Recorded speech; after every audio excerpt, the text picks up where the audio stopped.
Welcome to Trivia Viral.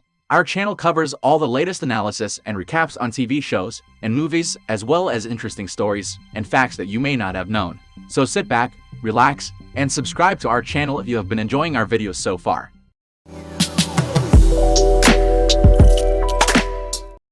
We see a mechanical engineer at the Kepler 822 station brushing her teeth when the ceiling starts to drip with water.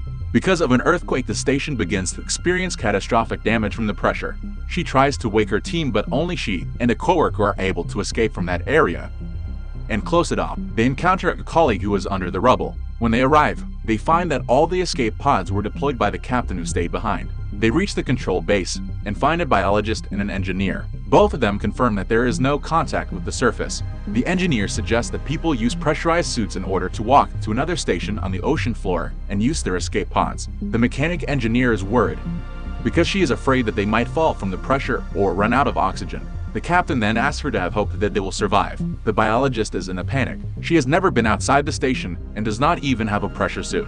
While assembling a pressure suit for the biologist, the coworker comes across a helmet with a cracked hairline. There are no more helmets, and he must make a quick decision. They help the biologist put on her suit. When they descend in the cargo elevator, the coworker's defective helmet deflates under the pressure of the water. It is revealed that the coworker sacrificed himself in order that the biologist can live. They see a distress beacon that came from one of the abandoned escape pods. The engineer and the colleague prepare to rescue any survivors. The biologist is disturbed that her engineer boyfriend is leaving her to go outside, so the colleague comforts her by bringing her his plushy bunny. The biologist accepts the bunny, feeling shocked but grateful. When the engineer and the colleague arrive at the damaged escape pod, they find a body in the rubble. Some creature comes out of the back of the body and attacks them. The engineer beats the creature and brings it inside. When the biologist examines the creature, she realizes that it belongs to a species that has not previously been discovered. She explains that the rig that was drilled into a shallow thermal pocket would be the place where these creatures stayed. There has been a previously recorded 10-degree rise in the outside water temperature, which confirms this. The five of them descend to the ocean floor, but as they walk, Kepler's station explodes, causing them to be bathed in debris. The engineer is hit, and the mechanical engineer and captain save him. They arrive at the midway station access tunnel. There they charge the oxygen and clean their suits. They find out that the engineer's oxygen scrubber became badly damaged by the falling debris. On the way through the access tunnel, the colleague is attacked by an unknown creature. He is dragged down to the water and taken out. At the midway station, the mechanical engineer holds the colleague's bunny and broods over his passing for a short time. Then she goes to fix his oxygen scrubber. She discovers that the engineer has damaged his oxygen pod, and it will cause him to suffocate because of the toxic fumes.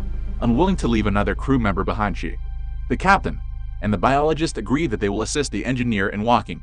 The four start to get across the ocean floor. But then a humanoid creature appears and drags the engineer into a cave.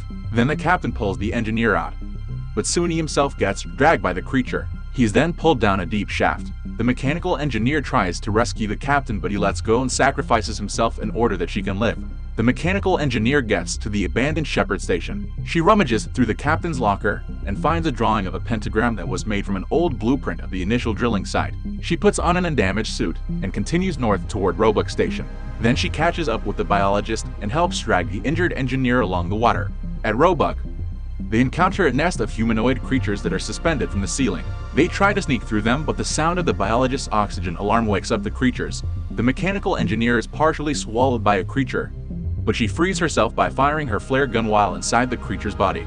After releasing herself, she fires a second flare into the distance, and she sees that the creatures are really the spawn of an ancient titanic beast, Cthulhu. When they enter the station, they get to the pod bay to escape, but the mechanical engineer discovers that only two pods are functional. The mechanical engineer and biologist start to put the ailing engineer into a pod, but he refuses.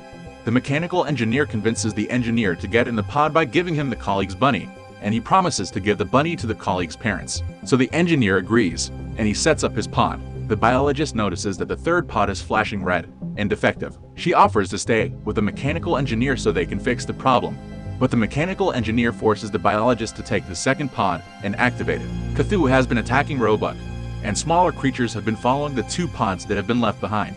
So the mechanical engineer does not repair the third pod and instead accepts her doomed fate. She uses her time to calculate the distance to the biologist and the engineer pods. When the pods are out of the blast zone, she causes the Roebuck nuclear core to become overwhelmed. This results in a massive explosion that ends her, Cthulhu, and all the creatures. The escape pods safely reached the surface. The industries in which they were employed refused to cooperate with investigators regarding these events. The biologist and engineer are sequestered from the press. The plushy bunny is confiscated as evidence. Their employer continues to develop plans to expand its drilling operations.